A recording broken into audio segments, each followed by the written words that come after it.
여호와께서 내게 대답하여 이르시되 너는 이 묵시를 기록하여 판에 명백히 새기되 달려가면서도 읽을 수 있게 하라. 이 묵시는 정한 때가 있나니 그 종말이 속히 이르겠고 결코 거짓되지 아니하리라. 비록 더딜지라도 기다리라. 지체되지 않고 반드시 응하리라. 보라, 그의 마음은 교만하며 그 속에서 정직하지 못하나 의인은 그의 믿음으로 말미암아 살리라. 그는 술을 즐기며 거짓되고 교만하여 가만히 있지 아니하고 수월처럼 자기의 욕심을 넓히며 또 그는 사망 같아서 족한 줄을 모르고 자기에게로 여러 나라를 모으며 여러 백성을 모으나니 그 무리가 다 속담으로 그를 평론하며 조롱하는 시로 그를 풍자하지 않겠느냐. 곧 이르기를 와 있을진저 자기 소유 아닌 것을 모으는 자여 언제까지 이르겠느냐. 볼모 잡은 것으로 무겁게 짐진 자여 너를 억누르는 자들이 갑자기 일어나지 않겠느냐. 너를 괴롭힐 자들이 깨어나지 않겠느냐. 내가 그들에게 노략을 당하지 않겠느냐. 내가 여러 나라를 노략하였으므로 그 모든 민족의 남은 자가 너를 노략하리니 이는 내가 사람의 피를 흘렸으며 또 땅과 성읍과 그 안의 모든 주민에게 강포를 행하였음이니라. 재앙을 피하기 위하여 높은 데 깃들이라 하며 자기 집을 위하여 부당한 이익을 취하는 자에게 화 있을진저. 내가 많은 민족을 멸한 것이 내 집에 욕을 부르며 내 영혼에게 죄를 범하게 하는 것이 되었다. 다 같이 읽겠습니다. 담에서 돌이 부르짖고 집에서 들보가 응답하리라. 아멘. 네, 오늘 우리가 그 신앙생활 하면서 그 정말 중요한 주제를 좀 나누려고 하는데 그게 이제 하나님의 응답이라는 주제거든요. 하나님은 말씀하십니다. 하나님은 지금도 외치시고 있고 현재도 우리에게 말씀하시는 중이에요. 그러면 중요한 게 뭐냐면 뭐가 하나님의 음성입니까? 그리고 우리가 하나님의 음성을 제대로 분별하지 못하고 듣지 못하고 있다라면 그 이유가 뭡니까? 하나님은 외치고 있는데 왜 우리는 듣지 못하고 있냐 이거죠. 오늘 우리가 이제 이 문제를 좀 나눠보려고 하는데, 그러니까 미국의 전설적인 경영자 중에 이렇게 스티브 잡스라는 분이 있습니다. 여러분이 다 아시듯이 이 사람은 천재예요. 그러니까 천재라고 누구를 말하려면 영재랑 천재는 이렇게 달라요. 이런 사람이 천재인 거예요.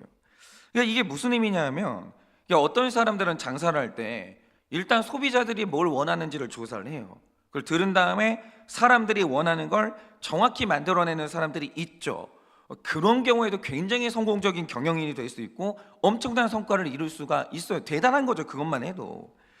그런데 이 스티브 잡스라는 사람이 천재였던 이유가 뭐냐면 스티브 잡스 이전에 사람들이 스마트폰을 본 적이 없어요. 그런 게 없었어요. 그러니까 비슷한 건 있었는데 지금 우리 손에 있는 이 스마트폰 이런 거를 본 적이 없다니까요. 생태계를 본 적이 없어요. 그러니까 현대인들이 그걸 원하는지조차도 알 수 없는 시대였거든요. 근데 스티브 잡스가 사람들이 이걸 원한다고 말한 적도 없어요. 그냥 그랬지. 근데 스마트폰을 만들어요. 만든 다음에 그걸 딱 보여주고 하는 말이 뭐냐면 당신이 필요한 게 이거야. 당신이 이걸 좋아할 수밖에 없어. 이러면서 사람들이 뭔가를 원하니까 만든 게 아니라 제품을 만든 다음에 사람들로 하여금 이 물건이 없으면 살 수 없게 만들어버린 거예요. 그러니까 통찰력이 차원이 다른 거예요. 아예 다른 거예요. 그러니까 우리는 이런 사람들을 보고 이제 천재라고 부르는 거죠. 그런데 여러분이 이제 아시는지 모르겠지만 이상해요. 이게 모차르트도 그랬고 대부분의 천재들이 그런데 어느 분야를 막론하고 천재들이 수명이 짧아요. 그러면 이 천재들의 수명이 짧은 이유가 뭔지 아십니까? 제가 가만히 보면요, 이 천재들은 남이 하지 못하는 다른 차원의 생각들을 해요. 그리고 남이 하지 못하는 일들을 하면서 남들이 이루지 못하는 거대한 성취를 이루거든요. 그러니까 이 사람들이 보는 걸 일반인들이 못 봐요. 이 사람들이 하는 생각을 그러니까 일반인들은 못 하는 거예요. 그러니까 다른 세계를 살아요. 그러니까 이 천재들의 입장에서는 이 사람들이 너무 멍청해 보이는 거예요. 내가 보는 것을 못 보고 항상 나보다 너무 늦게 반응을 하니까 멍청한 게 사실이기도 하고 그렇게 보이는 거죠. 그런데 이런 천재들의 입장에서 생각해 보면 이렇게 멍청하고 열등한 인간들이 나에게 조언이라는 걸 한다는 거죠. 그러면 그게 들릴까? 그러니까 대등하면 또 모르겠어요.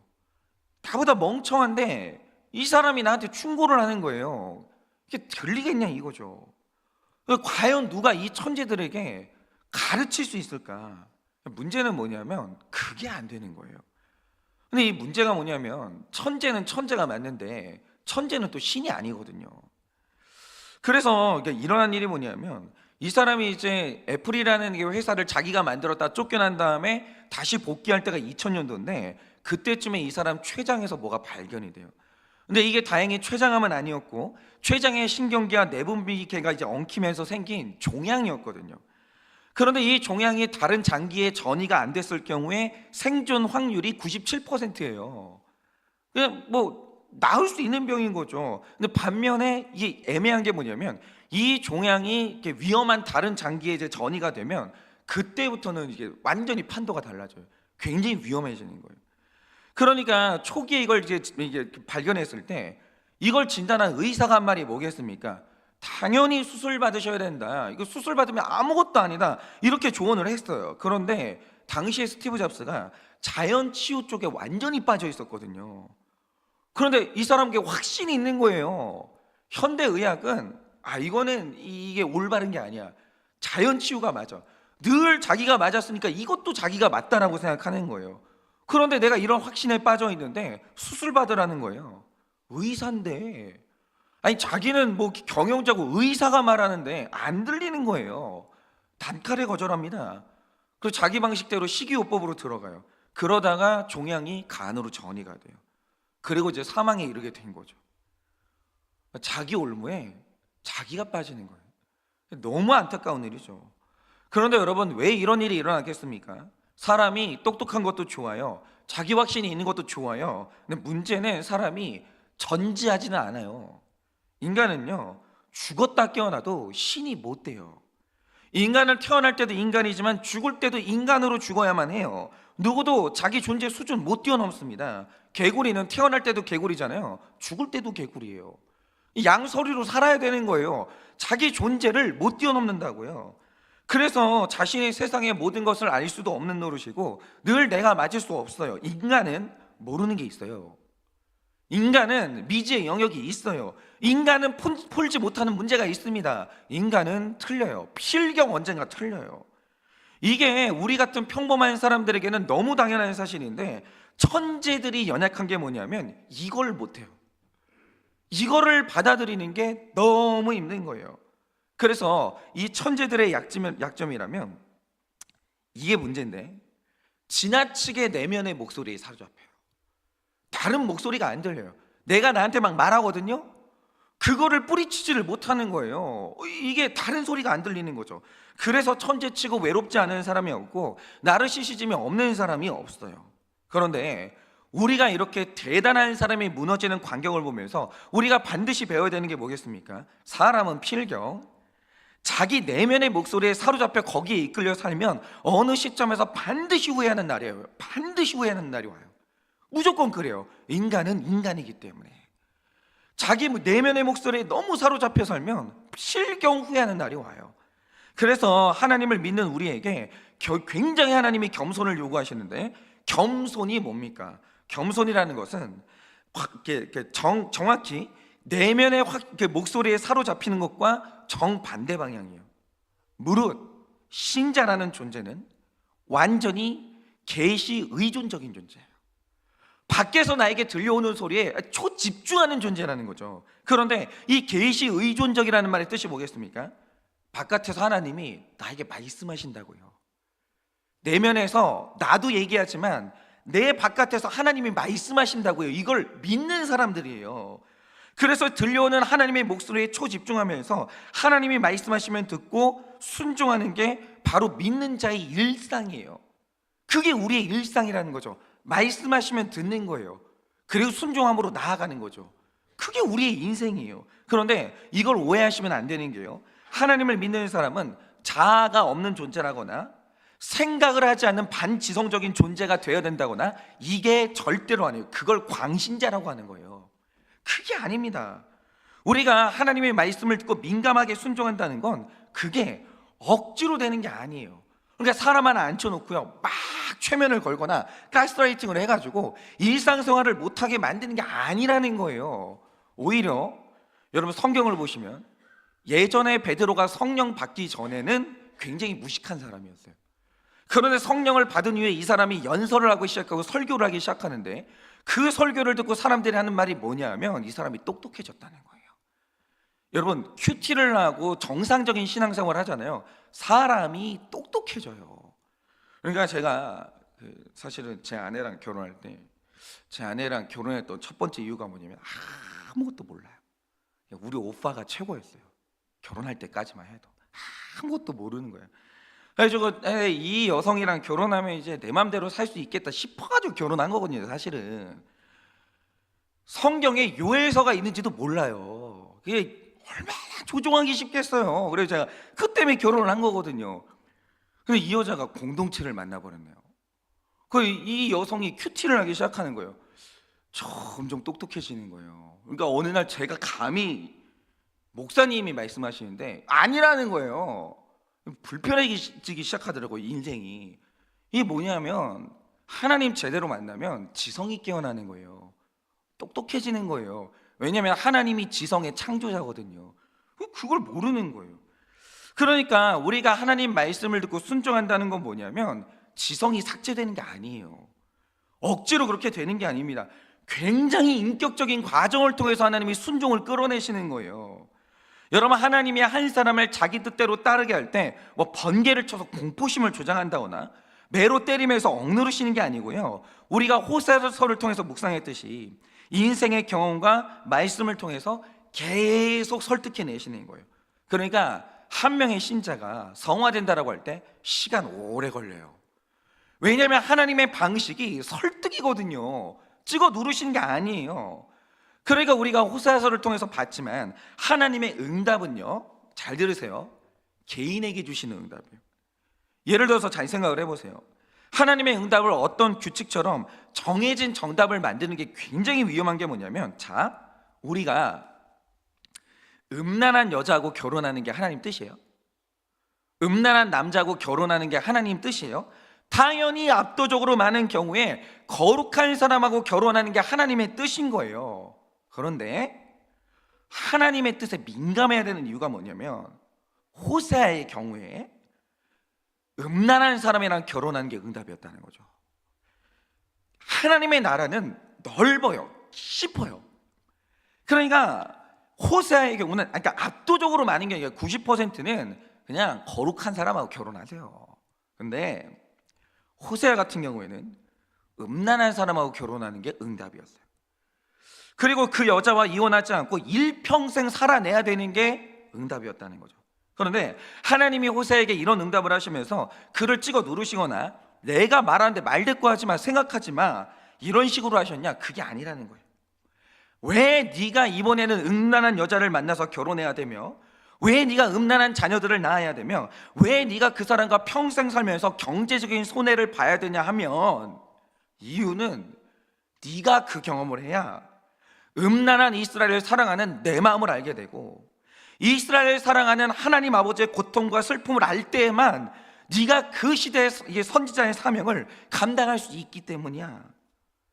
호세아가 그래서 그런 결혼을 해야 된다는 거예요. 이거를 설득해내세요. 그런데 호세아가요, 단순히 자기는 사명 때문에 결혼한 줄 알았어요. 그런데 고멜과 결혼하고 이게 살아내는 과정에서 더 중요한 사실을 알게 되죠. 그게 뭐냐? 하나님을 배신하고 음란하게 사는 그 음란한 백성 중에 한 명이 나구나, 이걸 깨달아요. 호세아가 그걸 깨달아요. 고멜만 음란한 게 아니라 나도 음란하구나, 하나님을 가슴 아프게 하는 배신자 중에 한 명이 나였구나, 이걸 호세아가 고멜을 보면서 자기를 알게 돼요. 그러니까 이 메시지가 음란이 판을 치는 이 시대에 얼마나 필요한 메시지인지 호세아가 완전히 설득이 돼요. 그러니까 그 결혼 생활이 안 힘들었던 거예요. 설득이 됐기 때문에, 해석이 됐기 때문에. 근데 이거는 이제 호세아와 하나님 사이에 이루어지는 지극히 개인적이고 친밀한 응답이었다는 거죠. 그러니까 이제 하나님의 응답이라는 걸 보면, 응답의 내용은 보통 이제 보편적일 때가 많아요. 예를 들어서 신결혼 해야죠. 이거는 보편적인 거예요. 가정 지켜야죠. 보편적인 거예요. 그러니까 어떤 사람이 예수를 믿고 하나님을 믿는데 그 교회에서 그러는 거예요. 당신 남편이 당신 아내가 하나님 못 믿게 하면 이혼하세요. 이단이에요.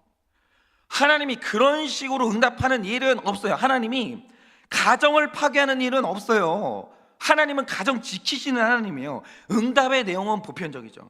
예를 들어서 목회자가 어떤 경우에도 사명을 끝까지 감당해야 된다, 응답을 받았어요. 그건 시대를 넘어서는 보편적인 응답이죠. 모든 목사가 그런 응답을 받아요. 그런데 그 응답의 과정과 느낌이 보편적이냐? 그렇지 않아요. 하나님이요, 각 사람에게 딱 맞는 그 사람의 특성과 그 사람의 배경과 삶의 어떤 정황을 가지고 굉장히 개인적으로 말씀하세요. 개인적으로 다가오시는 거예요. 하나님은 응답을 주실 때 개인의 경험을 통해서 개인의 마음에다 대고 말씀하시기 때문에 응답의 사용과 느낌은 개인적인 친밀함으로 임한다는 거죠. 아주 친밀함으로 임해요. 은밀하고 개인적으로 임하는 거예요. 그래서 선지자들이 종종 표현하길 하나님이 나에게 말씀하셨다라고 할 때 이걸 영어로 표현하면 당연히 툼이라고 하는 게 문법적으로 맞아요. 그런데 선지자들은 언제나 하나님의 말씀이 임하시는 양상을 투미가 아니라 인미라고 표현한다는 거죠. 이게 문법적으로는 안 맞아요. 그런데 이게 영적으로는 맞는 거예요. 왜냐? 하나님이 단순히 나에게 말씀하시는 게 아니라 내 마음을 만지시거든요. 지적으로 나를 설득하시고 감동하셔서 우리의 마음을 움직이시기 때문에 그분이 나에게 말씀하셨다, 내 마음에 말씀하셨다, 이렇게 표현하는 게 맞는 거예요. 투미가 아니에요. 인미예요. 그분이 내 안으로 들어오시는 거예요. 나를 아시는 거예요. 그렇게 하나님은 우리를 설득하신다는 거죠. 그러니까 이 계시 의존적이 된다는 말은 우리의 지성이 무시당한다, 이게 아니에요. 완전히 계시 의존적이라는 것은 우리의 지성이 완전히 존중을 받는 거예요. 하나님이 그렇게 일하신다는 거죠. 그러니까 딱 이렇게 생각하시면 돼요. 영어에 오리엔테이션이란 말이 있거든요. 여러분, 이 말 뜻이 뭡니까? 예전 사람들, 지금 우리는 안 그렇지만 예전 어른들이 시계를 맞출 때 어디에다 내 시간을 맞춰야 돼요? 신뢰할 만한 이 기준이 있어야 될 거 아니에요. 옛날 어른들은 어떻게 했냐면 방송에서 정오가 되면요, 갑자기 시계 화면이 딱 떠요. 불안한 시절에. 그러면 이제 정오 5초 전에 시계 이제 모양 화면이 딱 뜨면서 시그널을 줘요. 띠, 띠, 띠, 띠, 띠 그러는데 여기에다 사람들이 시계를 맞추는 거예요, 예전에. 그러니까 그 믿을 만한, 신뢰할 만한 정확한 기준에 내 시계에 내 인생을 딱 맞추는 거예요. 이게 오리엔테이션의 이 단어의 유래예요. 그러니까 이게 계시 의존적이 된다는 것은 지성이 없는 행동이 아니라 완벽히 신뢰할 만한 대상에게 내 인생의 이 방향을 맞추는 이 지적인 행동이 뭐냐? 이게 바로 계시 의존적이라는 거예요. 이게 계시 의존적이에요. 하나님의 시그널과 내 인생을 딱 맞추는 거예요. 그럼 틀림없어요. 구원받아요. 그러면 내가 오늘 이 인생을 살아갈 때 하나님 뜻대로 살아갈 수가 있는 거예요. 그러니까 그런데 오늘 말씀에서 중요한 건 이거죠. 우리가 인생을 살면서 나의 악을 마주받는 것도 고통스럽지만 나를 아프게 하는 외부의 악과 마주치는 것도 고난 중에 고난이거든요. 그러면 이 악을 마주쳤을 때 내가 이 악을 어떻게 해석할 것인가, 굉장히 중요한 거예요. 굉장히 중요한 거. 근데 이 답이 내 안에 없는 경우가 굉장히 많다는 거죠. 그러니까 사람이라는 존재는 육적인 게 특징이 아니라 지적이고 영적인 게 특징이기 때문에 하나님이 나로 하여금 악을 만나 고통받게 하셨을 때 이게 해명이 안 되고 해석이 안 되면 못 살아요. 사람이라는 존재가 그래요. 예를 들어서 암덩어리는 악이죠. 이거 선이 아니죠. 이게 왜 내 몸에 생겼냐 이거예요. 왜 이게 내 몸에 생겼냐 이거예요. 나를 너무 사랑해서 결혼했던 내 배우자가 어느 날 돌변해요. 내 가슴을 찔러요. 날 배신해요. 악이죠. 나는 왜 이런 일을 겪어야 되냐 이거예요. 사람은요, 해석되면 숨이 쉬어져요. 해석이 안 되잖아요. 이 트라우마에서 벗어날 길이 없는 거예요. 제가 어제도 말씀드렸지만 이화여자대학교에서 지금 재직 중이신 이지성 교수님이 어느 날 이제 자기는 잘 가고 있었어요. 근데 술 먹고 운전하는 트럭 기사가 사고를 내가지고 전신의 화상을 입은 거예요. 그러니까 얼굴이 녹아내렸어요. 얼굴이. 그리고 내가 사랑하는 사람이 떠나가는 고통을 받았고 여성인데 완전히 외모를 잃어버렸어요. 바로 이게 세상의 악과 내가 충돌하는 지점이라는 거죠. 한 번은 만나요. 사람이 이걸 피할 길이 없어요. 왜냐하면 이 악이라는 게 공중에 공기처럼 떠 있기 때문에, 이게 나를 둘러싸고 있기 때문에 살다 보면 숨 쉬는 한은 한 번은 이 악하고 마주쳐요. 이거 충돌해요. 방법이 없어요. 근데 도대체 나는 왜 이 악과 마주쳐야 되는지, 왜 내가 이 충돌을 통해서 고통당해야 되는지, 이 고통에 대해서 어떤 의미가 있는지에 대해서 하나님만 답을 가지고 있어요. 하나님이 우리에게 답을 주시지 않으면 우리는 살 수가 없는 거예요. 그런데 하나님의 응답이 임하면 우리는 비로소 이게 숨을 쉬어주면서 이걸 이제 살아갈 힘을 얻게 되는 거죠. 그래서 2장 1절을 보면 이 하박국이 악을 마주쳤어요. 근데 선이 악을 이겼으면 문제가 없는데 악이 선을 이겼어요. 요시야가 죽었어요. 바벨론에 의해서 이스라엘이 짓밟히기 시작해요. 너무 힘든 거예요. 그것 때문에 이렇게 힘든 하박국이 하는 일이 뭐냐? 2장 1절을 보면 이렇게 말합니다. 내가 파수하는 곳에 서며 성루에 서리라. 그가 내게 무엇이라 말씀하실는지 기다리고 바라보며 나의 질문에 대하여 어떻게 대답하실는지 보리라 하였더니 라고요. 그가 응답을 구해요. 그가 가만히 성루에 서서 응답을 기다려요. 하나님이 말씀하신다라는 거죠. 이걸 믿는 거예요. 여러분, 우리도 마찬가지인데 우리가 인생에 고통을 만나요.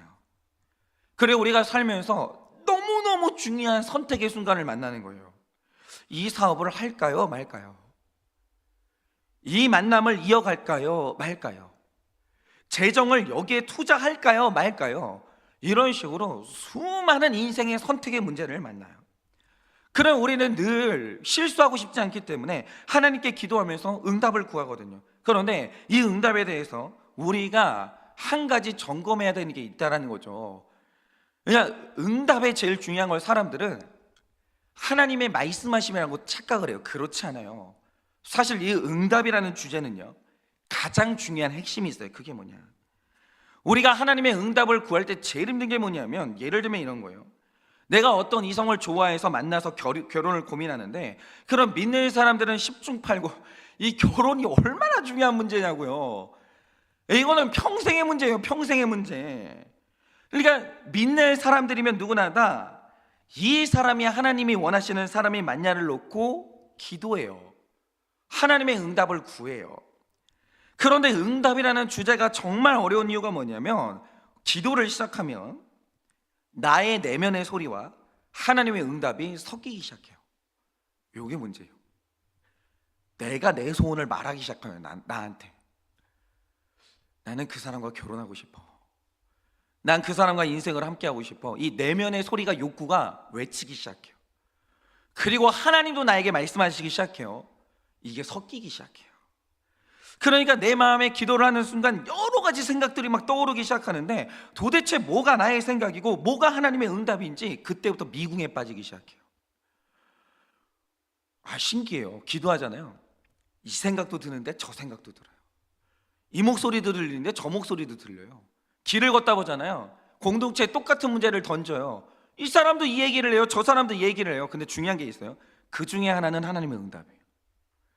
하나님은 말씀하시기 때문에 그 중에 하나는 하나님의 응답이 맞다라는 거죠. 그럼 뭐가 하나님의 응답인데요? 요게 너무 헷갈리는 거예요. 막 섞이기 시작하거든요.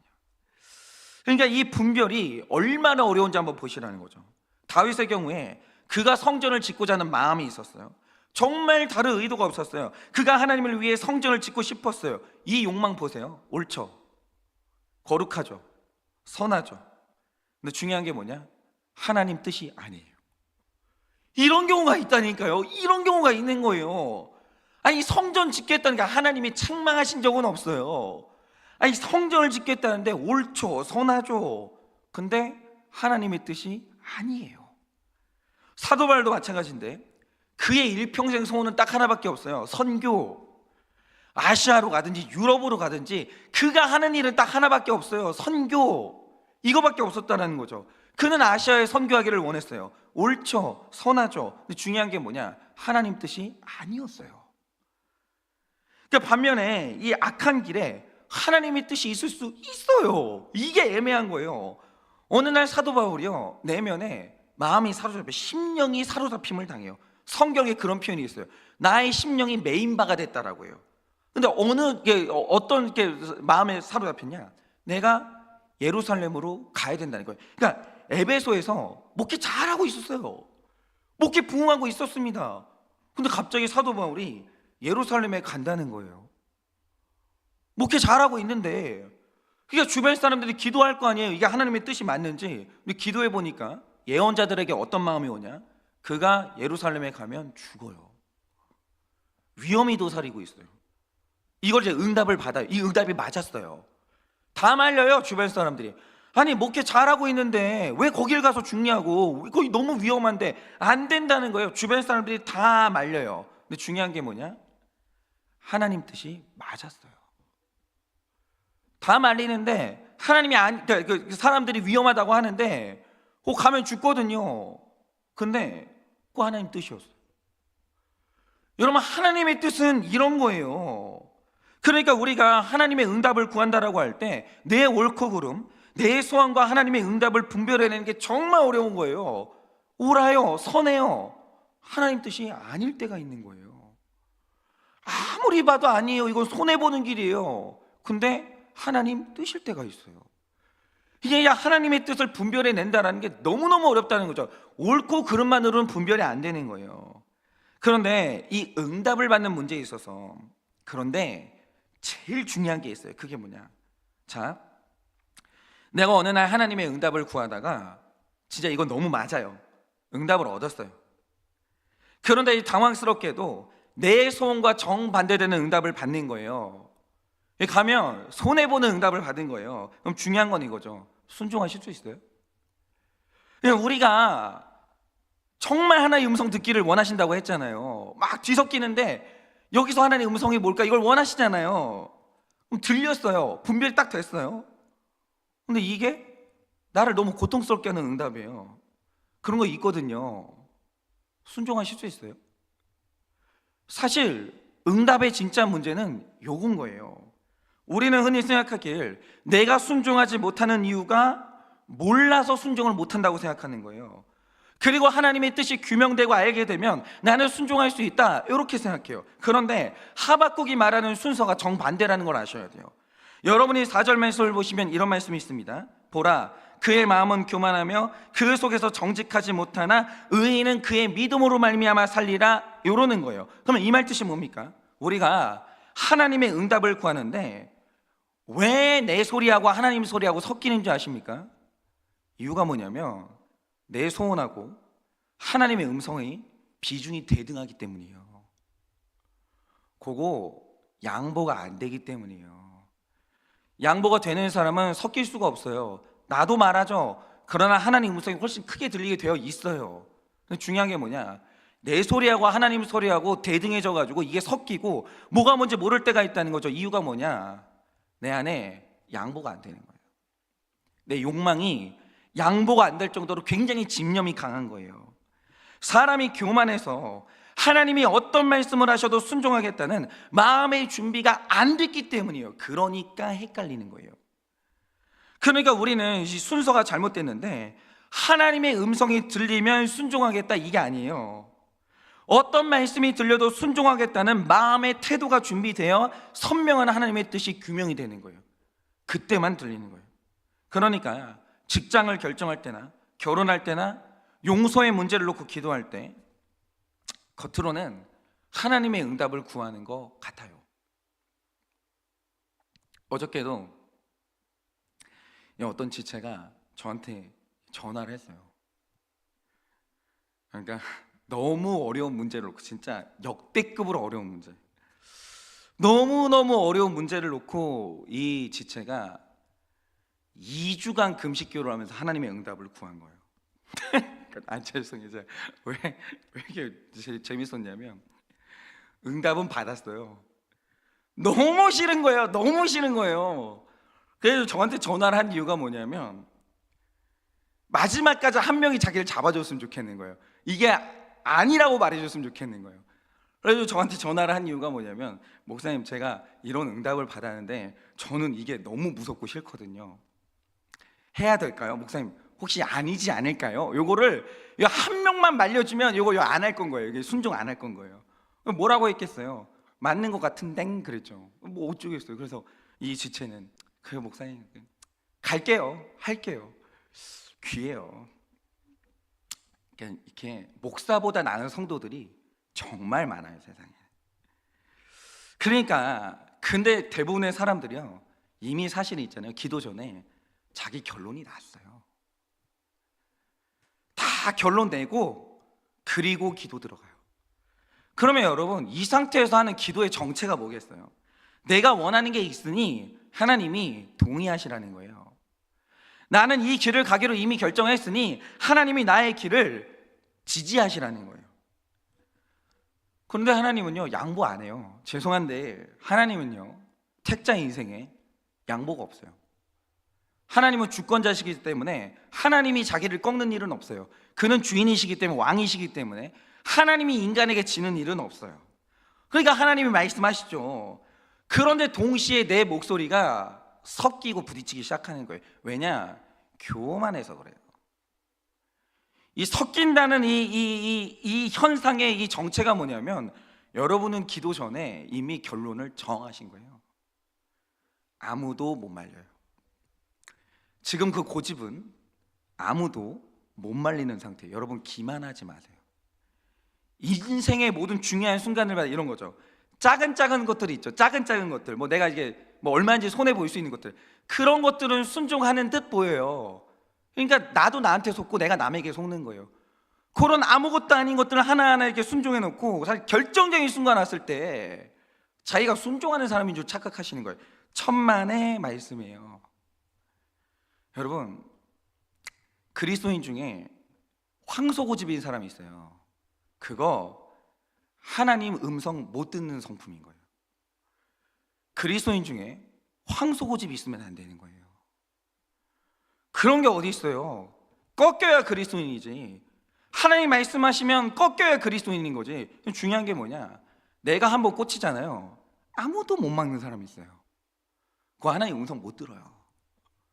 그런 마음의 교만한 태도를 가지고는 절대로 하나님 음성 못 들어요. 하나님도 그 사람 안 꺾으세요. 그래, 뭐 이렇게 하나님 말씀하시죠. 이게 말씀하시다가 그냥 그렇게 되는 거예요. 그냥 네 마음대로 해. 하나님이 유기하세요. 그리고 경험하게 하시는 게 뭐냐? 네 내면의 음성에 사로잡혀 살았을 때 네가 어떤 고난을 당하는지 스스로 겪게 만드시는 거예요. 그거는 자기 삶의 결론인 거예요. 어쩔 수가 없어요. 여러분, 하나님 음성 듣고 싶으시면요, 방법이 없는데 그 황소고집 있잖아요. 그거 종의 성품이 아니에요. 여러분, 내가 한번 딱 정했으면 아무도 나 못 말려, 이거 있잖아요. 그거 환도뼈 부러지기 전에 야곱의 성품인 거예요. 여러분, 그 교만 내려놓으셔야 되는 거예요. 감히 하나님이 말씀하시는데 안 꺾이는 건 존재할 수 없는 거예요. 그거는 순종이 아니에요. 여러분, 그러므로 하나님의 음성을 듣는다? 이건요, 귀가 열려야 되는 게 아니에요. 순종의 자세로 훈련하셔야 되는 거예요. 여러분, 잘 꺾여야 되는 거예요. 틀렸다는 거 인정할 줄 알아야 되는 거예요. 그러면 하나님의 음성이 그때서만 깨끗하게 들리는 거예요. 그러니 오늘 하루도 이 원리를 따르세요. 응답을 구하기 전에 순종의 마음과 자세를 먼저 구하세요. 하나님 말씀하시면 순종할게요. 이거는 순서가 아니에요. 순종할 테니까 말씀하세요. 이게 맞는 거예요. 여러분, 오늘 여러분들은 어떤 악의 문제를 만나셨어요? 어떤 선택의 기로에 놓이셨습니까? 중요한 게 뭔지 아세요? 결론 정하지 마세요. 그럴 거면 그냥 기도하지 마세요. 백지 상태에 놓고 주님이 말씀하시면 들을게요. 주님, 말씀해 주세요. 여러분, 이렇게 겸손하게 나아가셔서 하나님의 응답이 깨끗하게 분별되어지고 하나님이 인도하신 길을 따라가 그 길 끝에 하나님이 마련해 놓으신 모든 축복을 받아 누리는 여러분 인생이 되어지기를 예수님의 이름으로 축원합니다. 이 시간에 제가 기도하고 축도함으로 예배를 마치겠습니다. 기도하겠습니다. 주님,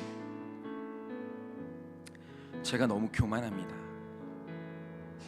살아가는 인생의 모든 결론을 내가 내놓고 내가 나도 속이고 남도 속이면서 기도하고 묻는 척을 하고 내가 하나님 말씀에 순종하는 사람인 척하는 그런 기만으로 살아온 죄인 중에 죄인이 저입니다. 주님, 저는 주님 음성 따라 산 적이 없습니다. 늘 결정적인 순간에는 나의 내면의 소리와 내 정욕의 소리를 따라서 그렇게 살았고 내 삶의 결론으로 고난당했고 내 삶의 결론으로 시행착오를 겪었던 죄인 중에 죄인이 저입니다.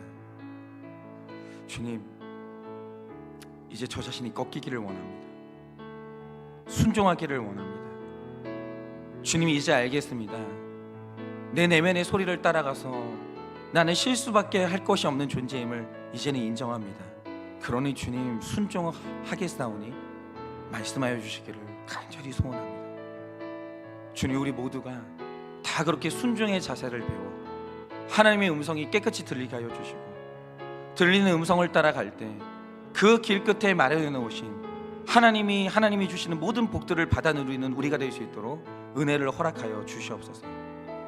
지금은 우리 주 예수 그리스도의 은혜와 하나님 아버지의 그 크신 사랑과 성령님의 위로하시고 교통하여 주시는 그 역사하심이 오늘도 하나님의 음성을 깨끗하게 듣고 그 길만 따라가 결국에는 나의 구원을 경험하고 하나님이 나에게 주시는 모든 축복을 경험하며 살기를 원하는 사랑하는 모든 주의 종들의 머리 위에 지금으로부터 영원 무궁토록 함께 있을지어다. 아멘.